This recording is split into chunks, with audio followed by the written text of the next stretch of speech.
welcome. This is Newspaper Review coming to you from Carnival Radio. My name is Joseph Oyikola.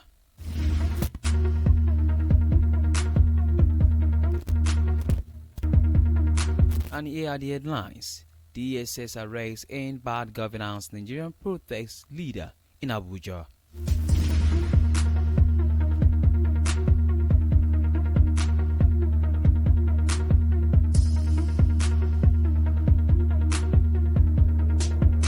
Stakeholders knock Tinubu's speech as organizers intensify protests.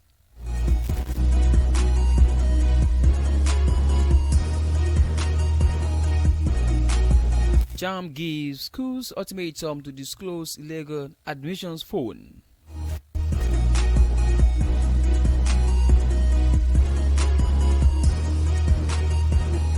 Resign if you can't pay 70,000 minimum wage, NLC to Gombe governor.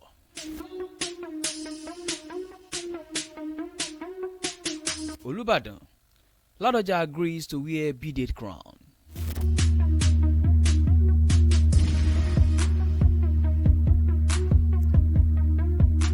Now the news in details. Operatives of the Department of State Services have arrested one of the leaders of the ongoing End Bad Governance protest in the Federal Capital Territory, Michael Lehin. Lehin was picked up by the DSS around 2 a.m. on Monday at his residence in the Hapo area of the FCT. Speaking with newsmen, the director of mobilization Take It Back movement, Damilari Adenola, said Lehin's house was raided by DSS. He alleged that the DSS also assaulted him during his arrest.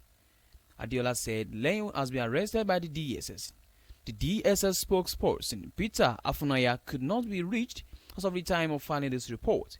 He has yet to respond to a message sent to him. Lehin was the national coordinator of the Youth Rights Campaign, was one of the organizers who spoke at a press briefing expressing disappointment with the President Bola Tinubu's broadcast on Sunday.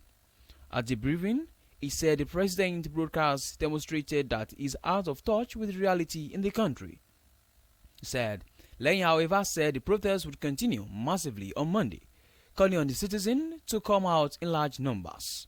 For more details, please visit Punch newspaper. DSS arrests End Bad Governance Nigerian protest leader in Abuja.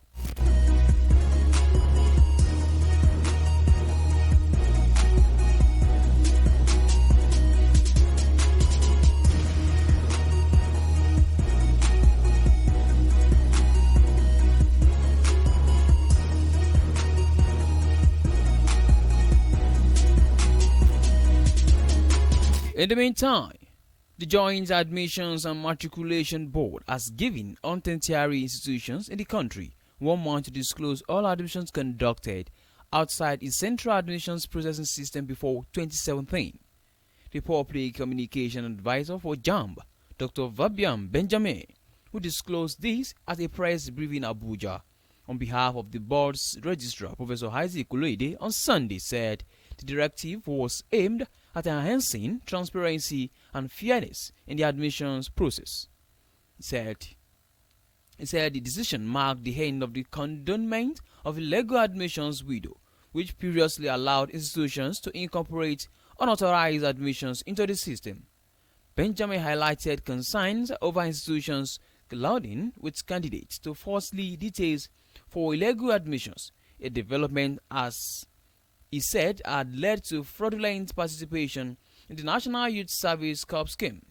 He said despite warnings, some institutions continue to admit candidates outside CAPS and seek condonment of undisclosed illegal institutional admission. On the issue of the minimum age for admission into tertiary institution for the 2024-2025 session, the board maintained that the minimum age for admission remains 16 years. He said the decision follows the directive from the chairman of the 2024 tertiary admission policy meeting, who is also the Minister of Education, Professor Tahir Mama, that the extant policy of 6334 be enforced only from the 2025 section. According to him, a recent and particular egregious example of this was the advertisement placed by Adeseun Ogundoyin Polytechnic, Erua, in Oyo State published in the Nigerian Tribune on Wednesday, July 31, 2024, inviting candidates to apply for a 2-year daily part-time programs. Said the candidates with 0 or abysmal low UTME scores are rationally attracted to such contraption, which will lead to nowhere. For more details, please visit Punch newspaper. JAMB gives schools ultimatum to disclose illegal admissions.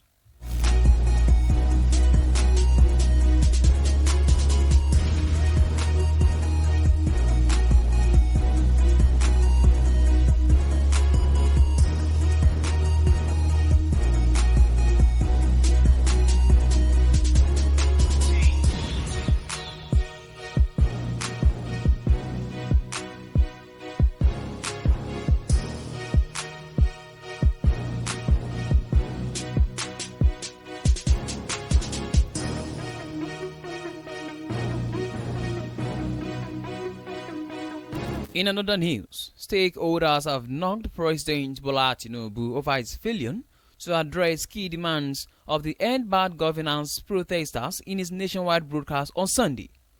Tinubu had on Sunday waded into the issues emanating from the ongoing nationwide protest against hunger and high cost of living in Nigeria.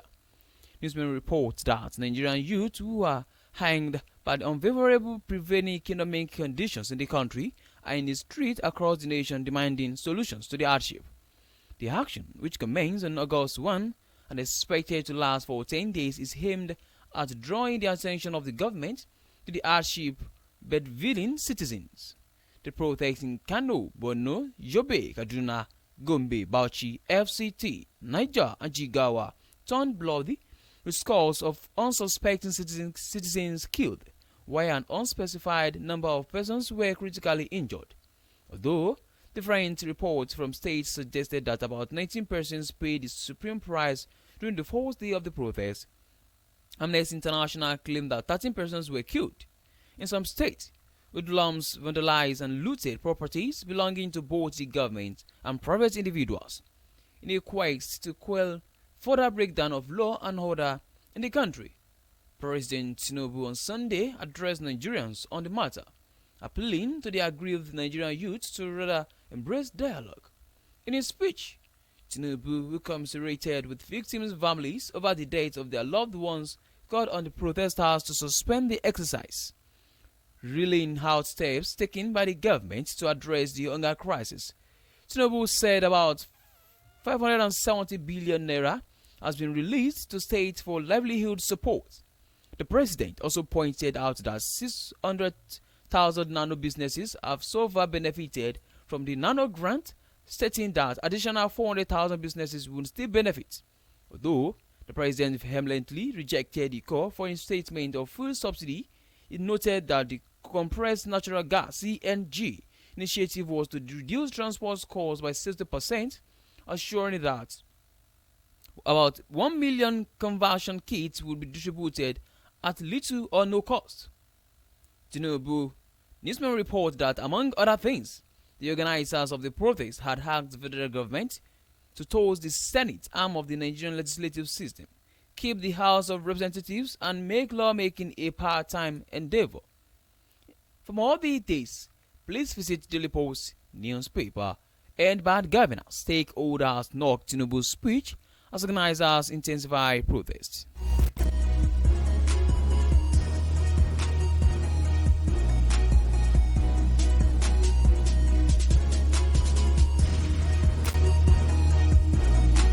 Meanwhile, the Nigeria Labour Congress (NLC) has urged governors who are unable to meet the new 70,000 minimum wage to step down from office.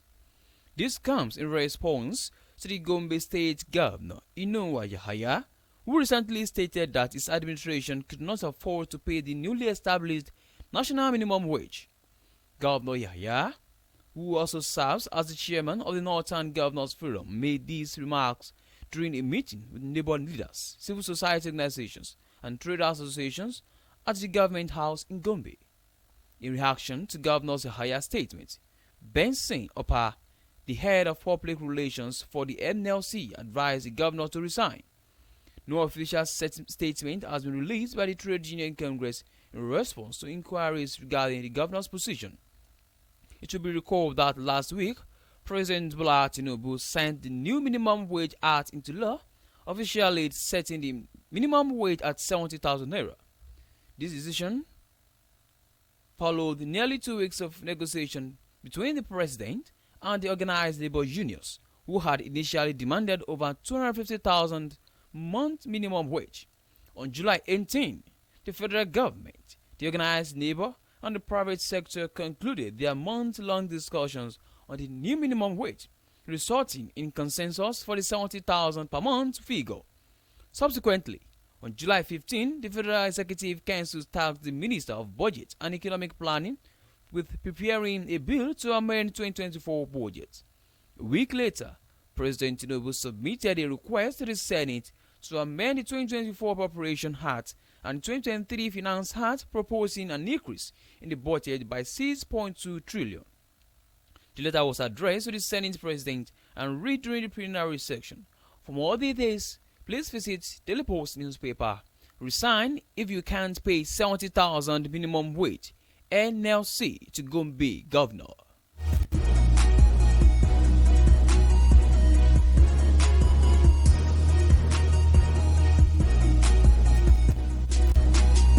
In another development, the Otun Olubadan of Ibadan land, High Chief Rashidi Ladoja, has accepted to receive and wear beaded crown as part of the new requirement to ascend the coveted throne of Olubadan.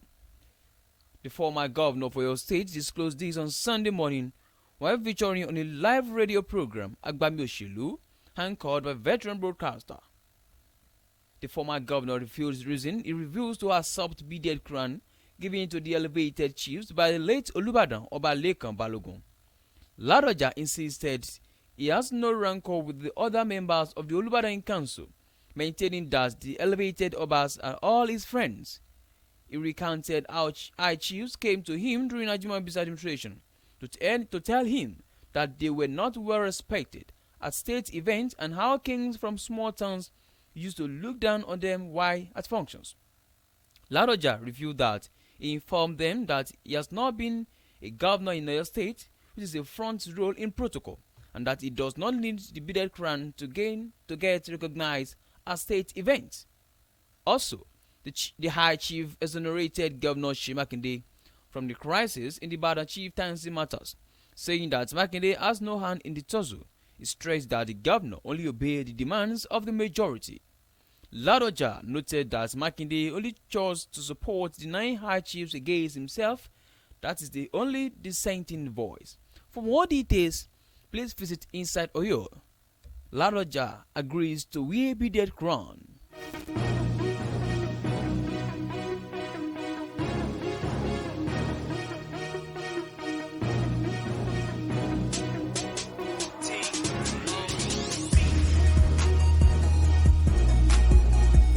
To bring the newspaper review this morning to a close, here's a recap of headlines.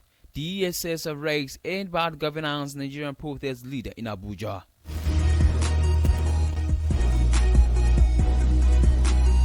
End Bad Governance. Stakeholders knock Tinubu's speech as organizers intensify protests.